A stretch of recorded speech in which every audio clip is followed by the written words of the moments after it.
आज आमचे कल्याण ग्रामीणचे तालुका प्रमुख सन्माननीय गजानन शेठ पाटील यांच्या माध्यमातून लोढा हैवान येथे बसलेले फेरीवाले, अनधिकृत हातगाड्या, अनधिकृत टपऱ्यावाल्या आणि आठवडी बाजार यांचा उच्छाद जो मांडलेला त्याच्या विरोधात आणि प्रशासनाच्या विरोधात की प्रशासनाला वारंवार गजानन पाटील साहेब असतील, प्रमिला पाटील ताई असतील, शैलजाताई भोईर असतील, सर्व नगरसेवक पदाधिकारी असतील, वारंवार प्रशासनाला पत्रव्यवहार करूनसुद्धा या आठवडी बाजार, फेरीवाले, अतिक्रमणवाले यांच्या कुठल्याही प्रकारची कारवाई होत नाही। मग त्यामुळे आज या प्रभागात मोठ्या प्रमाणात या इथल्या नागरिकांनी आणि पदाधिकाऱ्यांनी आंदोलन केलं।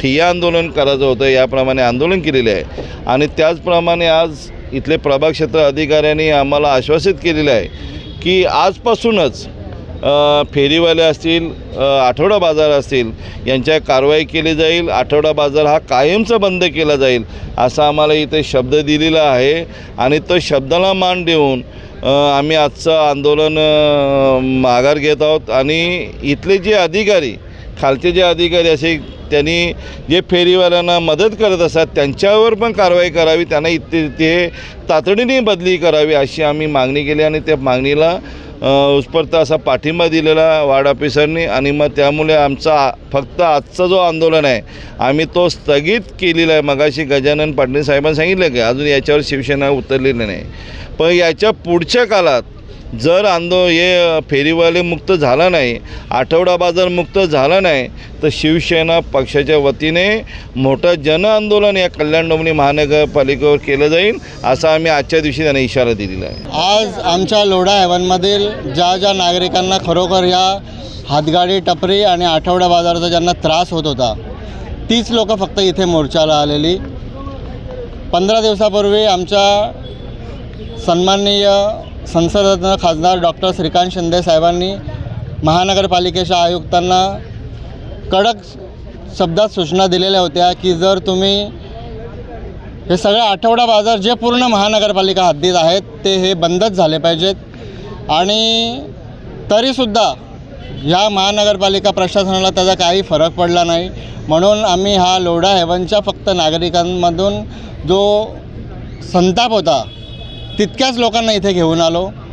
आजपर्यंत आम्ही कुठल्याही शिवसेनाची ताकद या मोर्चाला लावलेली नाही आहे। तर मी इतकंच सांगेन कल्याण डोंबिवली महानगरपालिका प्रशासनाला, जर तुम्ही याच्यावरती आत्तापासून जर कारवाई नाही केली तर याच्यापुढे पूर्ण शिवसेना ताकदीने याच्यामध्ये या आंदोलनामध्ये उतरेल, रस्त्यावर येईल। आणि आजच्या या आंदोलनासाठी आमचे लाडके आमदार साहेब इकडे उपस्थित राहिले, आमच्या नगरसेविका शैलजाताई, नगरसेविका प्रमिलाताई आणि आमचे उपजिल्हा प्रमुख राजेश कदम साहेब, तसेच आमचे ज्येष्ठ प्रकाश म्हात्रे दादा आणि प्रभाकर जाधव, लालचंद भोईर, मुकेश पाटील आणि समस्त शिवसैनिक पदाधिकारी मुख्य आणि हे जे सर्व नागरिक आमच्या लोढा हैवानमध्ये उपस्थित राहिले त्यांचं मी सगळ्यांचं आभार मानतो। आणि महानगरपालिका प्रशासनाला एक जाहीर सूचना देतो, इशारा देतो, जर हे नाही बंद झालं आजपासून तर लवकरात लवकर मोठा मोर्चा कल्याण डोंबिवली महानगरपालिकेच्या मुख्यालयावर काढला जाईल आणि त्याला संपूर्ण जबाबदार हे प्रशासन राहील।